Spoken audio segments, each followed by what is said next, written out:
Bonjour et bienvenue aux Pépites de Dieu. J'espère que vous allez bien.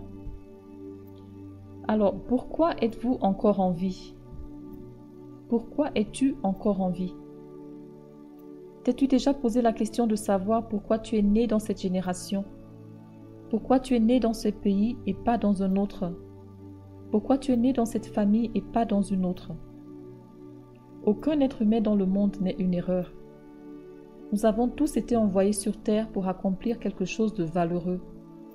Dieu a des choses qu'il a besoin qu'elles soient faites et qui font en sorte que toi et moi sommes nécessaires pour l'accomplissement de ces choses. Plusieurs d'entre nous ne connaissons même pas notre but sur la terre. Plusieurs humains ne savent pas pourquoi ils sont sur la terre. Ils se lèvent tous les matins pour aller exercer un travail que certains haïssent. Ils vont travailler avec des gens qu'ils n'aiment pas pour d'autres et ils sont payés en dessous de leur valeur parfois. Certains meurent jeunes par frustration parce qu'ils ne savent pas pourquoi ils existent. La plus grande tragédie sur la terre n'est pas la mort. La plus grande tragédie sur la terre, c'est une vie sans but. C'est vivre sans savoir pourquoi. C'est une grande tragédie de vivre 70 ans et plus sans jamais savoir pourquoi on est sur terre. Sans but, la vie n'a ni sens ni signification. Ça, c'est une tragédie.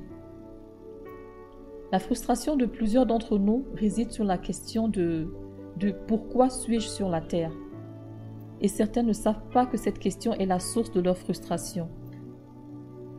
Dieu a une volonté. Dieu a un plan pour tous ses enfants sans exception. Chacun de nous avons de l'importance à ses yeux. Nous sommes chacun la prunelle de ses yeux, comme il le dit dans Zacharie 2:8. Dieu nous connaît avant notre naissance. Il a un plan. Il a une volonté pour toute notre vie. Mais hélas, plusieurs d'entre nous n'en sommes pas conscients. Dieu n'aura pas permis que nous soyons conçus dans le sein de notre mère s'il n'y avait pas déjà quelque chose de terminé dans l'univers, quelque chose pour laquelle il nous a créés pour la démarrer. Dans le livre d'Éphésiens, le Seigneur nous dit que nous sommes ses pièces maîtresses. Il nous a créés nouveaux en Jésus-Christ pour que nous fassions les bonnes choses qu'il a planifiées pour nous depuis longtemps. Avant notre naissance, il nous a créés pour le but de notre vie et au même moment, il créait ce qu'il nous destinait à faire, toi uniquement, moi uniquement et pas quelqu'un d'autre. C'est la raison pour laquelle il n'est pas bon de se comparer aux autres. Nous pensons souvent qu'il y a quelqu'un qui semble être plus chanceux, qui a plus de succès, qui a plus de réussite que nous, et nous sommes souvent tentés de l'imiter sans même le réaliser. Or, Dieu nous a créés uniques. Personne d'autre n'est comme toi sur cette planète. Personne d'autre n'est comme moi sur cette planète. Nous devons le remercier pour nos forces et nos faiblesses.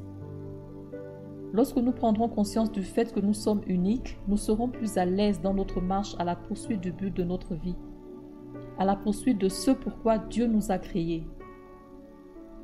Le Seigneur a d'abord établi notre destinée et il nous a ensuite donné naissance. Nous avons tous laissé nos résultats scolaires déterminer qui nous sommes. Plusieurs vivent les rêves de leurs parents plutôt que les plans de Dieu pour eux. D'où la frustration que nous ressentons parfois quand nous faisons des choses pour lesquelles nous n'avons pas été appelés, et ce pour plaire aux parents et non à Dieu. Or, seul Dieu sait ce qu'il a déposé en nous. Toutes les grandes figures de la Bible étaient tous en dehors de leur destinée lorsque Dieu est venu les appeler. Que ce soit Abraham, que ce soit Moïse, ou encore le roi David qui gardait les troupeaux derrière les rochers.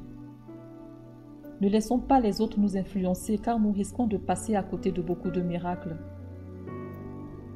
La vie, ce n'est pas d'utiliser Dieu pour notre but ou pour nos propres besoins, non.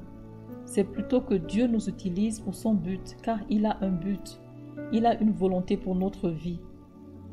Nous avons peur et nous nous demandons si nous allons aimer ses plans. Mais si nous ne les embrassons pas, ces plans divins, nous allons rater le but de notre existence sur la terre. La Bible est claire là-dessus. Jésus dit qu'il est la lumière du monde. Celui qui le suit ne marchera pas dans les ténèbres, mais il aura la lumière de la vie. Alors pourquoi sommes-nous encore en vie aujourd'hui? Pourquoi toi, mon frère, ma sœur qui regarde cette vidéo, es-tu encore en vie aujourd'hui? Dieu nous laisse vivre parce qu'il y a quelque chose qu'il veut que nous fassions maintenant. Il nous donne le souffle de vie tous les jours pour un but bien précis. Il ne se contente pas d'être gentil avec nous. Il veut que nous fassions quelque chose tous les jours. Nous devons bouger, parler, écrire, dire quelque chose, mais nous devons agir. Dieu nous a créés pour un but. Nous avons une destinée. Nous ne sommes pas sur terre par accident, encore moins par hasard, non. Dieu a un plan pour toi et moi, et nous devons nous battre pour connaître ce plan et l'accomplir. Mais nous devons savoir également que lorsque nous nous lèverons pour cela, le diable va se lever également pour nous combattre, car son but c'est d'éviter à tout prix que nous accomplissions la volonté de Dieu. Nous devons alors nous assurer d'être en Christ avant de nous lever pour ce combat.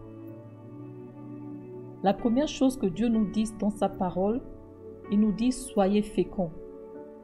C'est ce qu'il attend de nous, que nous soyons productifs chaque jour, que nous cherchions à bénir quelqu'un, que nous sortions de notre zone de confort, que nous posions des actes pour faire du bien à quelqu'un qui en a besoin. Nous devons développer les talents que Dieu nous a donnés, quel que soit le domaine. Nous devons le faire. Ne nous laissons surtout pas piéger par la peur. Ne recherchons pas non plus l'approbation de notre entourage, non. Le hoquet du Saint-Esprit doit être l'élément déclencheur. Ce hoquet vaut plus que tout accord ou approbation humaine. Il vaut mieux obéir à Dieu même si cela nous semble n'avoir aucun sens. Faisons-le au lieu de vouloir faire plaisir aux humains. La peur ou la recherche de l'accord des humains est l'œuvre du malin. Soyons courageux, croyons en ce que le Saint-Esprit nous inspire au fond, au-dedans de nous. Sortons de notre zone de confort. Démarquons-nous de la foule. Sortons de la boîte dans laquelle notre entourage veut nous garder et agissons dans la foi et la confiance en Dieu. Même si nous nous sentons incapables au début, commençons à poser des actes, des petits pas de foi. Car c'est dans ces petits pas de foi que le Seigneur viendra nous remplir davantage pour nous permettre d'aller là où il veut que nous allions. Et si nous ne levons pas ces petits pas de foi, il ne pourra rien faire non plus. Alors faisons notre part, et il fera la sienne au-delà de même de toutes nos espérances. Livrons-nous totalement à lui afin d'entrer dans ses plans pour nous. Il nous aime, Dieu nous aime et il veut le meilleur pour nous. Nous pouvons croire en lui. Quand nous trouvons notre but, nous arrêtons de courir après des choses inutiles, après des choses qui ne nous satisferont jamais. Et nous trouverons de la joie à courir après les prochaines étapes que Dieu a pour notre vie. Plusieurs d'entre nous n'avons pas idée de ce que Dieu fera pour nous. Et la seule façon de le savoir, c'est de sortir de notre zone de confort et de le découvrir. Dieu nous attend. Il nous attend pour nous donner le meilleur. Il nous attend pour nous étonner. Et si nous hésitons, si nous nous questionnons, si nous attendons encore pour le comprendre, nous ne le ferons jamais. Soyez bénis et merci d'avoir regardé cette vidéo.